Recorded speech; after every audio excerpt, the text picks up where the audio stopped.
Hey, what's up, guys? This is Fobo speaking, and this is the first episode of the weekly Q&A. So a lot of people asked me if I can do something like a Q&A episode where you ask me questions, which I try to ask to the best of my knowledge and to the best of my experience with the game.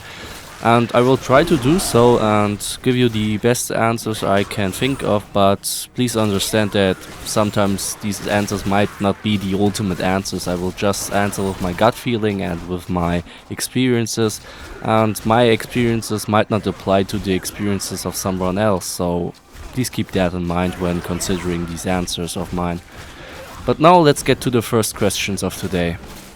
So the first two questions today are kind of similar, but they have different motives and they came from two different approaches. So let me read them to you one after another. The first one was submitted via Facebook and it is from Michael, and he said, okay, how do you deal with the vortex affix? You, meaning me, can carry it all you like, but then vortex just pulls you into their, let's say, chains or molten.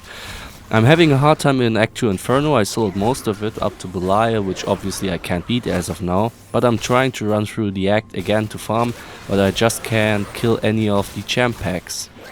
So Lazarus01 said, I'm using the call drops at the moment, think I'll try to drop it for a similar setup as yours, as I really liked Impale when I tried it. Thank you, I appreciate that you like my build. My question is though, how do you deal with fast mobs if you don't have any way to slow them down? Even with 45 discipline I run out of smokescreen tactical advantage uses to make some space between us. So basically both of you are asking the same question. How can I retain distance between me and the enemy, or how can I avoid getting killed by these affixes, namely vortex, fast or teleport?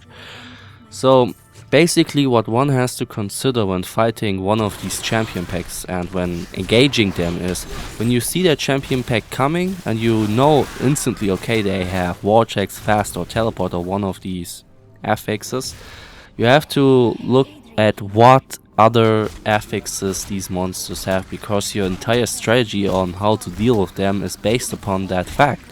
Because if that champion pack also has molten or chains, just like Michael mentioned, it is really difficult or even more difficult to deal with them compared to a champion pack which has, for instance, vortex and waller. And more often than not, it happens that these champions vortex you right into the wall that they just summoned right in front of you.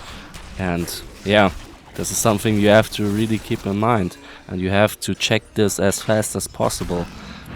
The other thing that you have to consider is the terrain. So if you're fighting in an open desert, just like in Act 2 for instance, it completely changes to the playstyle of someone who fights in a close quarters scenario, just like in the Act 1 part where you are approaching the butcher for instance. So this is also really important when considering engaging these kind of champion packs. Also, what kind of enemies are you fighting against? So are you fighting against monsters who are really fast even without the fast affix, for instance?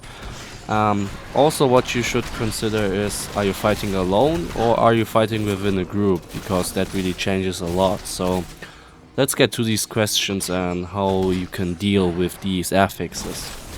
Okay, first of all, and this is more or less the most obvious answer I can give you, when fighting an enemy pack like that, you should always try to kite the enemy. Kite all day and keep your distance. This is the most important thing.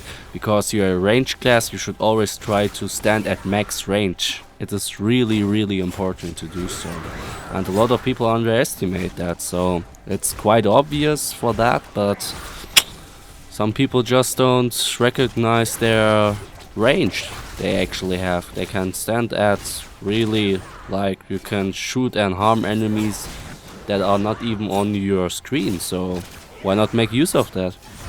Now, and this is especially important for people who are fighting vortex enemies, is when you're fighting enemies which have vortex and like fire chains or molten for instance, First of all, when you're fighting enemies which have vortex and fire chains, for instance, you should obviously try to keep them separated. It's really important, otherwise these fire chains will trigger and you might get killed, and that's not a nice thing to happen.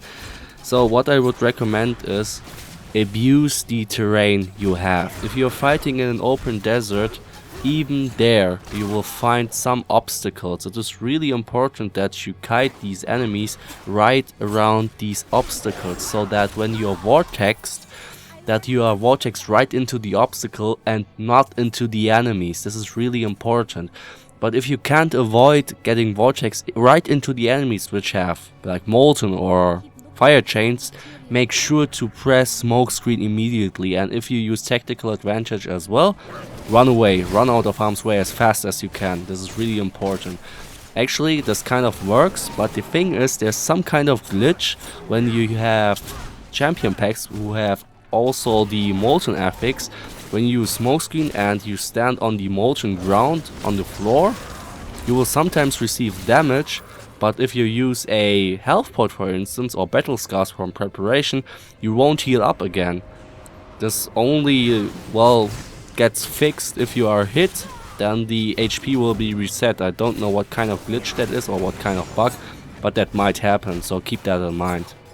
And this also works for fast enemies, but a lot of people might underestimate that because, well, of course, on Inferno difficulty, monsters tend to have a better pathfinding or better AI, but sometimes it is just plain weird. You can just kite them right around these fountains on Act 4, for instance, or right around the siege machines on Act 3, and, well, even if they are fast, sometimes they get stuck, and this is the chance where you can just slam bolts right into them. And, well, if you haven't tried it yet, I would highly recommend doing so. And last but not least, but consider this more like an last resort, is if you can't get a grip on these enemies, and also you have to consider if they have mortar, it is even more difficult to kite them right around ledges, for instance. If you just can't deal with them, I would highly recommend trying to tank at least some of the damage and then just burst them away.